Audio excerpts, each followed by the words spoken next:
Hello, YouTube. Been a little while. I know. Had fall break last week. Just want a little time just to enjoy things. So I said, well, now that I'm back to work, I guess I'd give them a little YouTube video. Now, if you've seen in my other video, I mentioned about this bucket. I ended up trading some hay for it and swapping some stuff around. It's a dang nice bucket. It's just, I don't know, seems like it's real heavy for my tractor. Seems like whenever I lift it up, I can feel the tractor, the front tires bouncing. It's just a real heavy bucket, and I'm afraid that once I start putting stuff in it, that it'll just get even more heavier. So I've got a guy coming, maybe going to try to buy this thing tonight. Now, a lot of people want to know an honest opinion about these things, and I'm going to go ahead and tell you it's pretty straight up. If you're not putting up any more hay than what I do, they work okay. I do real good to rake, to bale, and to get up and put up about 200 bales in one day. But now that's by myself, and I'm going to be honest with you. If I tried to hand load 200 bales, I'd probably be pretty tired loading them and unloading them. So at least it takes away from that. But the slowest part is driving around and accumulating these things.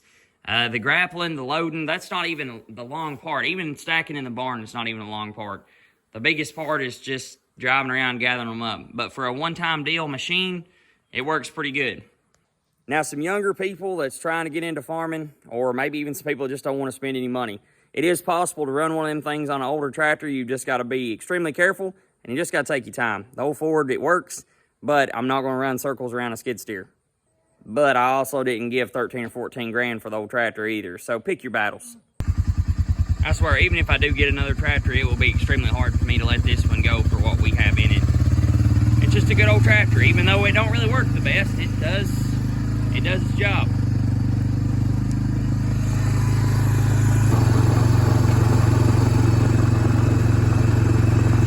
The leaves are all changing colors.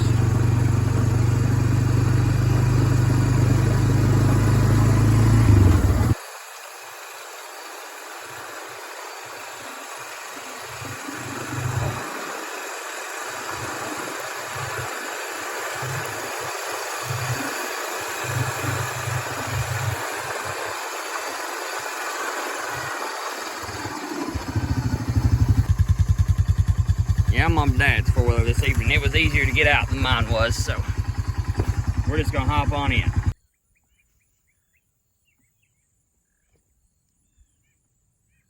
And this is probably one of my favorite times of the year. I let my uncle and my cousin run their cows over on me for a little bit. Just a real simple video today. Now, for those of y'all that's not familiar with the channel, the bottom part of my farm is creek bottom. As you can see, it's a pretty good sized creek, especially when it rains. Over there is creek bottom, and on the other side is ridge line. My farm goes from the creek all the way to the top of the ridge line. I guess it's been 2 years ago now. Me and my cousin, we took about 2 or 3 days, and we fenced all my creek off with this high tensile. High tensile is real awesome. It's smooth wire. We end up putting in some posts, some real big posts. I end up bracing about every one of them. And we end up putting in some big posts that helped us hold the fence in if it ever got out. And the water does get out. I see this right here. This is the only problem with this, though, is you have to make sure that everything is off this fence, because if it grounds out, you're going to lose every bit of it.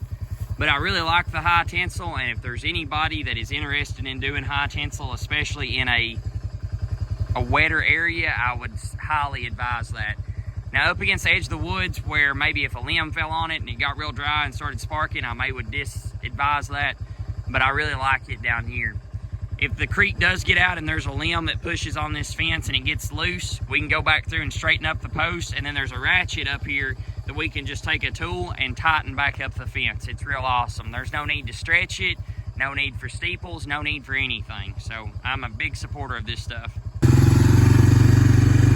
Anybody need any walnuts?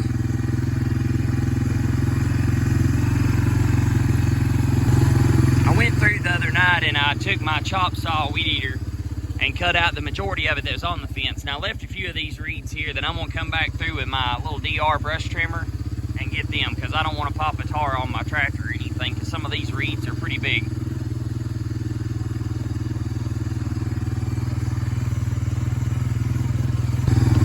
Now my cousin's got his gate open where they can go over there, but cows will always go to the tender stuff that's not really that stemmy. They don't really like stuff being in their eyes, so they're always going to go to grass like this first before they go to kind of bigger grass.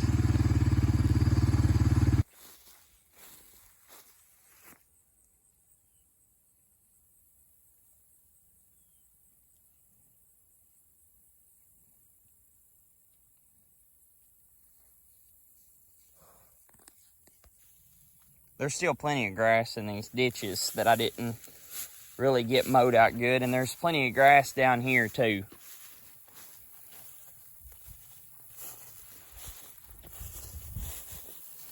There's a lot more grass right here because I didn't mow any more past August down here, so there is a lot more grass here than down there.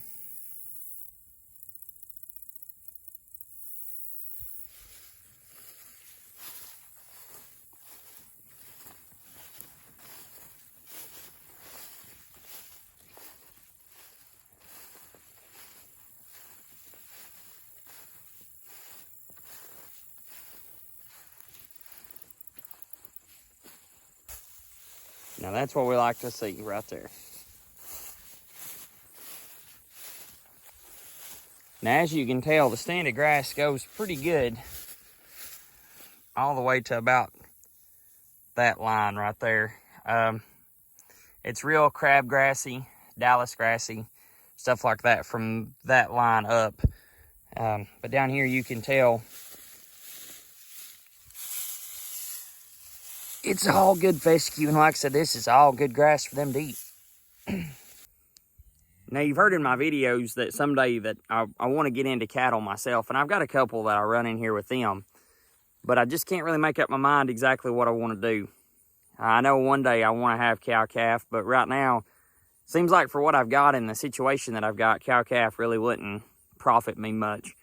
I've been thinking about buying some calves during the spring, just letting them eat my grass on the hillside and giving them some buckets of feed every now and again and selling them when it's time to start eating hay. I've thought about doing that, and honestly, that's probably what I'll do. And you can kind of see the line as it goes up through there. So I have all this hillside down here behind the house. It actually goes up and down and then back up behind the house too. And then I have that hillside above the barn there. I think I've equaled it up on my GPS thing, and I can get about 8 or 9 acres out of everything together. So the plan would be to maybe buy, I don't know, maybe 10 calves, heifers or steers, which either one, and just let them in there and eat it while the grass is growing. When the grass stops, move them on out. But I also realize whenever you start buying and selling calves like that, if one gets sick and dies, that's your profit margin. I don't know, just trying to make the most out of what I've got. Now, the plan one day is maybe to buy another place that's close by here. We'll just have to see. I don't know. You never know really where life takes you. I'm just thankful that I've got to start out with what I've got. Not many people even have that. So I'm really not complaining. I'm just saying I maybe would like to expand a little one day. Drop a comment below if you all have ever tried the buying calves in the spring, selling them in the fall, and actually having good luck with them. Like I said, I'm not talking about putting a creep feed or anything out to them. I'm just talking about maybe giving them a bucket full of feed a day, maybe 2, depending on how many you end up getting. Basically a ration feeding. Just let me know if y'all have had any luck with that in the comments. Hey, thanks for watching, guys. I appreciate all the views, all the likes. I know this video may appeal to some, may not to others, and that's okay. Like I said, I just want to do YouTube to have some fun. So I hope y'all have a blessed evening. I hope y'all have a blessed rest of your week. And thanks for watching.